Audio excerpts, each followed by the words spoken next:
5 साल पहले ये नाटक कर रहा था, मैं बैंगलोर में प्लाट लगा, बीजिंग में लगा, मुझे इलेक्ट्रिक कार बनानी, ये करना वो करना। तो फिर इसने बोला नहीं मैं बीजिंग में लगा रहा हूँ। जो सीसीपी है, चाइनीज कम्युनिस्ट पार्टी, वो 3 स्टेज पे चलती है। मैं जल्दी जल्दी बोल रहा हूँ, कहानी लंबी है। पहला स्टेज होता है उनका एंड, लोगों को दाना डालना। दूसरा होता है एंट्राप, लोगों को फंसाना। तीसरा होता है एंड गेम। तो इलॉन मस्क पूरे स्टेज में फंस चुका है। जब वो बीजिंग गया, सब कुछ गया, उसने कारखाना लगा। उसने क्या किया, जैसे उसने चाइना में मैन्युफैक्चरिंग की, उसने यूएस में अपनी मैन्युफैक्चरिंग बंद कर दी। धीरे धीरे सारी मैन्युफैक्चरिंग वो चाइना में आया। पहले उसकी 30% सेल चाइना में आ रही थी, फिर धीरे धीरे सेल बढ़ गई 50% चाइना से।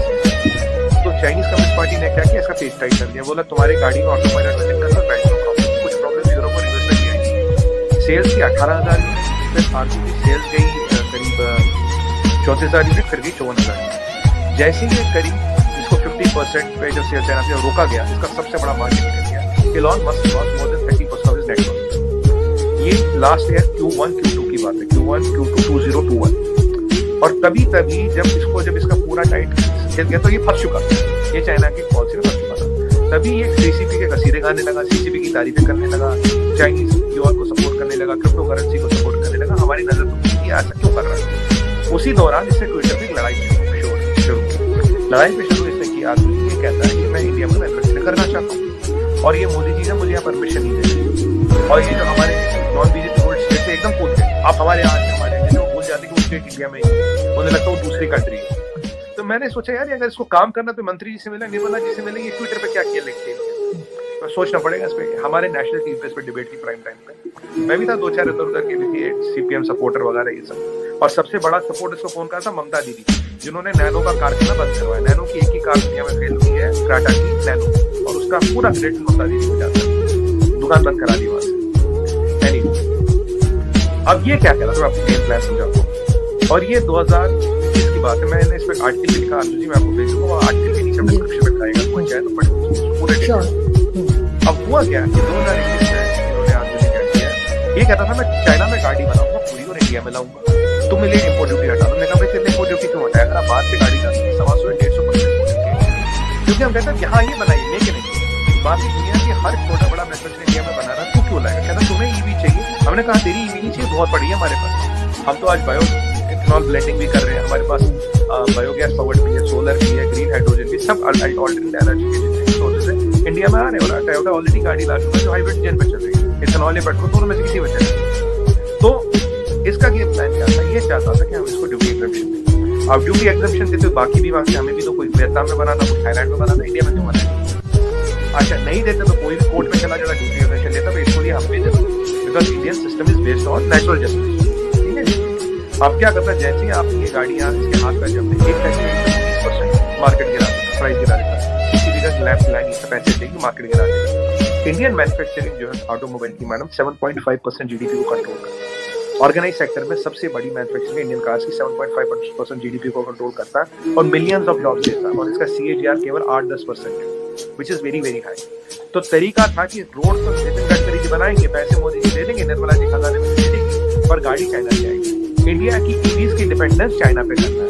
वैसे इन्होंने कोशिश की थी हमारे पेमेंट मार्केट में, कुछ अमेरिकन कंपनीज और कुछ चाइना की जो फ्रंट यहाँ की कंपनीज है उनके थ्रू इंडिया का मार्केट कैप्चर करें। पर मोदी जी ने तब यूपी और बीम लाए थे और इनके इरादे पस्त हो गए।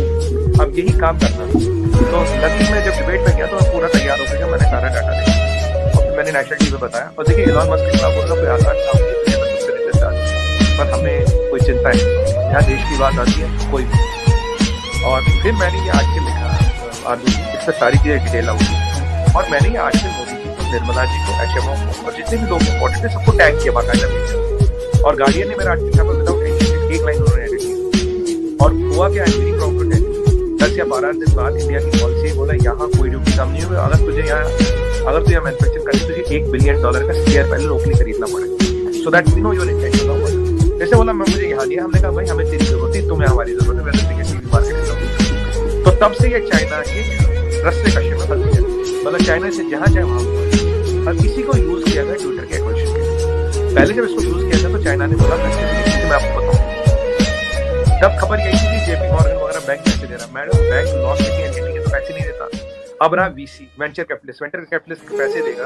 अगर वो 44 बिलियन की वैल्यूएशन में एंटर करेगा, इसकी कोई 4 ट्रिलियन वैल्यूएशन थोड़ी ना होगी तो एग्जिट करेगा, वो तो किसी की है ही नहीं दुनिया में। अगर 1 ट्रिलियन पे भी एग्जिट करेगा, इतना पैसा लगाना at double the valuation is 100%, कोई चीज पैसा नहीं लगाएगा। बैंक पैसे लगा नहीं रहा, वीसी पैसे लगा नहीं रहा, तो पैसे आप कहाँ से? पैसे लगाने वाला एक ही बचा शी जिनपिंग। और जब शी जिनपिंग जब चाइना में मेल्ट डाउन है तो फिर इसने बहाने बना रहे लीगल ये सब चलता रहा। उसके बाद क्या होता है, जैसे पॉलिट ब्यूरो में शी जिनपिंग की थर्ड टर्म पक्की होती, यहाँ खबरें आने लगती, ट्विटर का हिसाब किताब बन रहा, और वहाँ खबर आती है अमेरिका से डिफेंस मिनिस्टर रशिया के डिफेंस मिनिस्टर से बातें करने लगे, प्रोजेक्ट टाउ को उठा के निकाला जाता है किसी भी एडमिशन। ये सब चीजें जब हुई, तो अब जो मेरे पास इन्फॉर्मेशन है, जो मैंने रिसर्च किया, कुछ सोर्सेज इन्फॉर्मेशन, 50% पैसा चाइना ने लगाया, 30% पैसा डीप स्टेट से है, और 20% पैसा एलॉन मस्क ने लगाया। क्योंकि एलॉन मस्क के पास पैसे आने का एक तरीका है, टेस्ला के शेयर बेचे। अगर वो टेस्ला के शेयर बेचता तो मार्केट में बता लेते, शेयर तो उसने बेचे नहीं। $44 बिलियन लाने का तरीका है, बैंक देगा नहीं, लोन मिलेगा नहीं, वीसी लगाएगा नहीं, तो पैसा तो नहीं से है। अब चाइना की मंशा क्या है, हमारा 2024 का आने वाला इलेक्शन, और यूनाइटेड स्टेट्स में भी 2 साल बाद इलेक्शन है। 2 बड़ी डेमोक्रेसी है, गॉड में हर जगह साथ आ रहे हैं, इनको कैसे रोका जाए? बीजेपी को रोकना है, मोदी को रोकना है, और वहाँ ट्रम्प को आने नहीं देना है। ये मंशा है डेमोक्रेसीज में, जहाँ फ्रीडम ऑफ एक्सप्रेशन है, उनके टूल को यूज करके उनकी वाट लगानी, ये शिंजो ने उन्हें सिखाया था। तो ये आप कहानी हो गई। तो ये सारा चीज है, ये सारी चीजें, ये सेटिंग बैठी है, क्योंकि इसमें आप पैसा कमा नहीं सकते। 2 बिलियन का लॉस है, तो मान लीजिए आरजू जी आप ले रहे हो 44 बिलियन दे रहे हो, और क्या क्या क्या ले कह रहे, आरजू काजमी और सुमित पीर के फ्रीडम ऑफ एक्सप्रेशन के लिए मैं 44 बिलियन लगा रहा हूँ। आपको कोई 1 बिलियन नहीं दे रहा, श्रीलंका को किसी ने 1 बिलियन नहीं दिया, बच्चे मरे पाकिस्तान में, 1 बिलियन कोई नहीं दे रहा, वहाँ 44 बिलियन किसके लिए लगा रहे? फ्रीडम ऑफ एक्सप्रेशन के लिए। आप सोचिएगा, और तब कहाँ लगा?